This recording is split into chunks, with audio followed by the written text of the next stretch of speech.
Hello and welcome to another video from Stephen at foundelectronic.com/blog. This is how to use a GL.Inet travel router to connect to Venue Wi-Fi.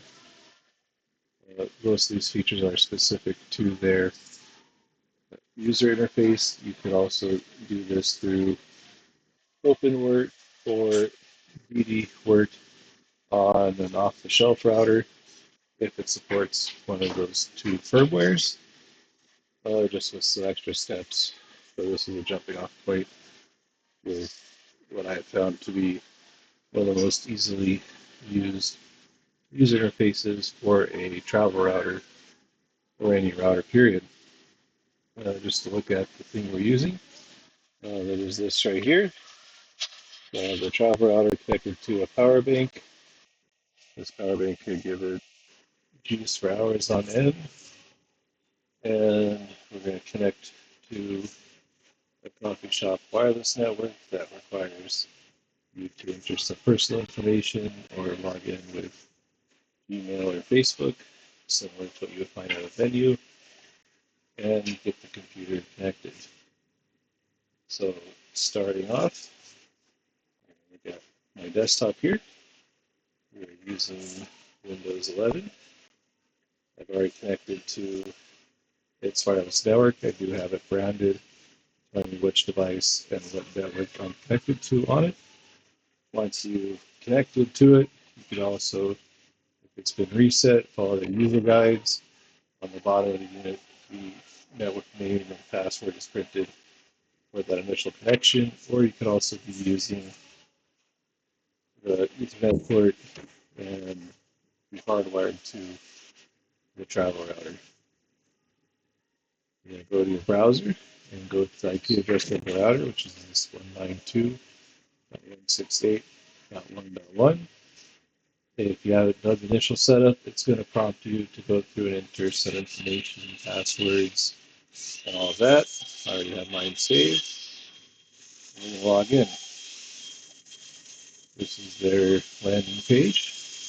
It tells you currently how you're configured to connect to the internet. This is saying I'm in repeater mode. Guest networks enabled.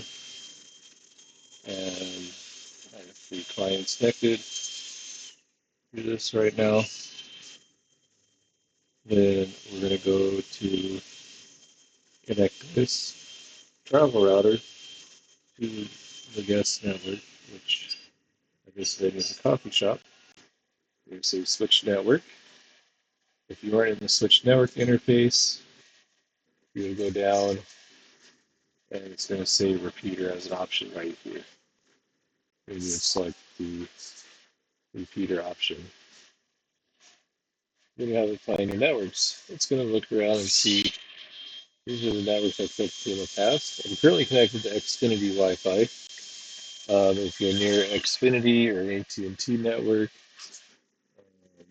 Charter, each of those have ways for if you're a paying customer to connect using your login information from your ISP. If you don't have one of those networks, they usually allow you to buy a day pass as well. So that would be another form of like venue Wi-Fi or guest network you connect to. Now it's showing up with all the networks available in my area. Having a lock means it's a locked network, and no lock would be an open network.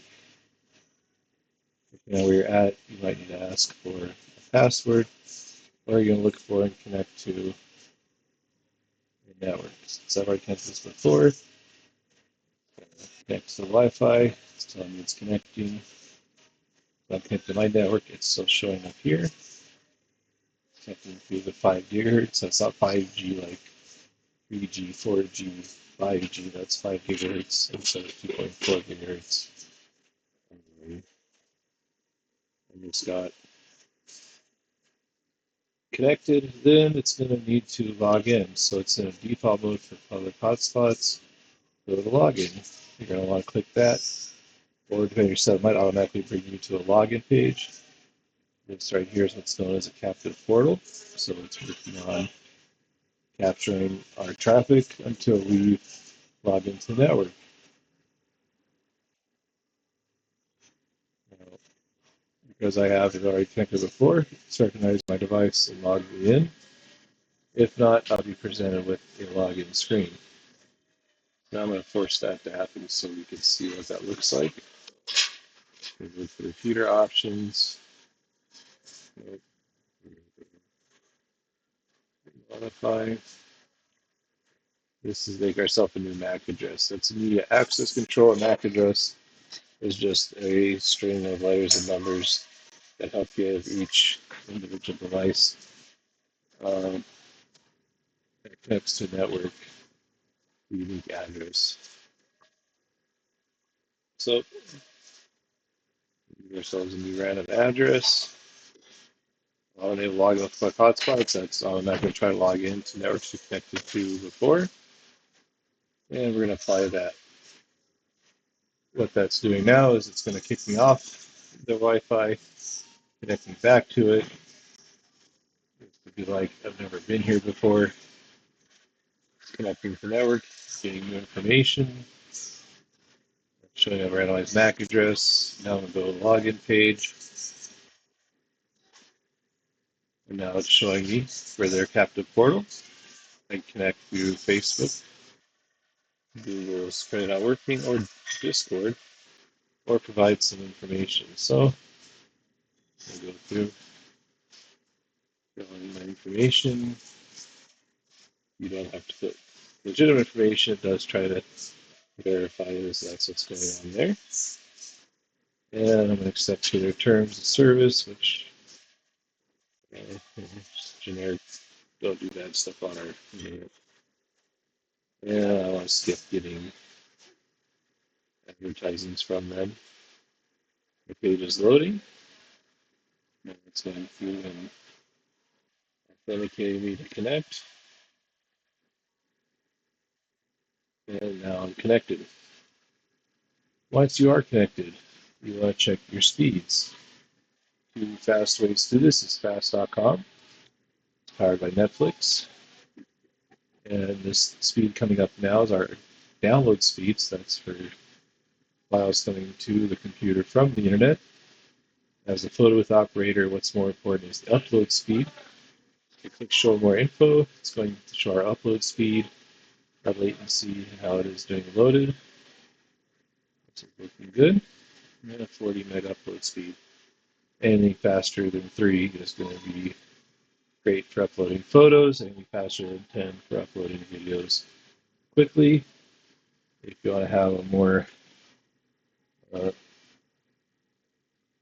bandwidth intensive test, you go to speed.cloudflare.com, and that's going to go through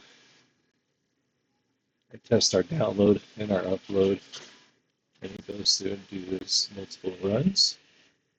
Well, that's going to zoom in, see where our server is, do some extra stats. You can highlight and see what it's telling you. How our packet loss is looking. Size file test it's going through and running. So upload, it'll do a 25 megabyte download test, 10 megabyte upload test. That's what you want to look at for doing your video uploads. It's looking, and we're at 173 and 41. So excellent speeds there for this.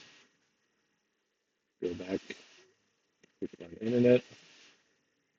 Other features on the GL.Inet travel routers, wireless networks that lets you set up a custom Wi-Fi name or SSID. You present QR code to scan and log on your devices. Or to set your security levels and passwords. For 5 GHz and 2.4. 5 GHz is the faster network for data transfers and things.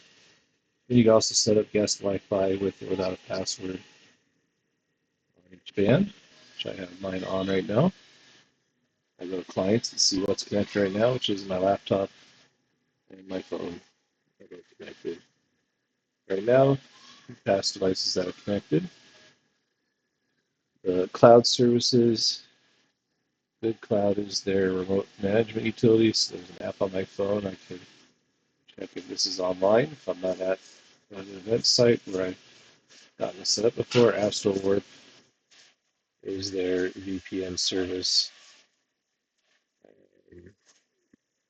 So if you're at a venue, you have a device at home and one at your event, you can set a virtual tunnel from that event location to your home internet, which then may bypass any restrictions or blocks that the venue Wi-Fi has on it. Or you can go in and use other VPN services. This one I've set up using a free service from one of the VPN providers that lets me connect, and I turn that on. I'll give it a second. It's using WireGuard. WireGuard's a faster, more lightweight VPN protocol compared to OpenVPN. I'm connected, and now if I go to that Cloudflare site, it's now saying I'm in California because that's where it believes I am based on the VPN. And it's going to go through. This is a virtual tunnel from where I'm at here in Denver, Colorado, to a VPN server in California. And I'm still getting, as you can see, decent speeds through this VPN tunnel. So this is using Proton VPN free. They give you one free use with limited servers. Easy way to go. Okay, I'm going to turn off the VPN tunnel for now. I don't need to be pretending I'm in California. Other applications on this little router, dynamic DNS, that's for um, if you're internet connected to get access back to this network storage. You could plug in a USB drive to this device and store files there. Try to get access from your Windows computers on the network. Some of their models, they have an SD card you could put in it. I have mine loaded with the installers for my Philbooth apps, my printers, and each of those things. Ad guard, if you're using this somewhere you want to block ads, great. Parental controls. You also do parental controls to block certain websites. Zero tier is a similar type of VPN, so is Tailscale. Network, you know, all different services. We're not going to go through everything. Network acceleration should be on and on hardware acceleration. NAT, network access control, or network address translation. SIP ALG, if you're using a VoIP phone on your service, you may want to enable that.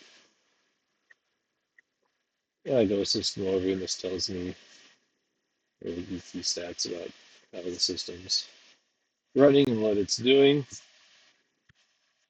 But back to the main thing is you could use it for connecting to Venue Wi-Fi. You have it set up to use a hardwired LAN. Tethering is if you're plugging it in for your smartphone or USB modem as your internet source, and cellular if you plug it into a USB modem, which is like just the communication guts of a cell phone on a USB stick. All of those things, they have excellent help and guides online. So you go to that, and we'll go through, tell you about first time setup and all the ways to connect your device. There's tutorials for almost everything I've mentioned. And that just goes back to reading your manual. This is for the 4X version. If you have an older device, you go all the way back to 2X docs and find what you need there. That's what we have for connecting the Venue Wi-Fi. Pretty simple. If you have a great fast internet source available to you, use that. If not, use it as your last ditch effort if cell phone coverage isn't working, things like that. With multiple of these, you also do a wireless bridge with them. So you can take one, hardwire it in the tech closet where you're at to their internet equipment, and then have it meshing or repeating to a second one of the GL.Inet units that you have at your booth equipment. So you have your own secure wireless backhaul from their closet to your equipment. So I hope that helps. Check out the blog article. Have a good time.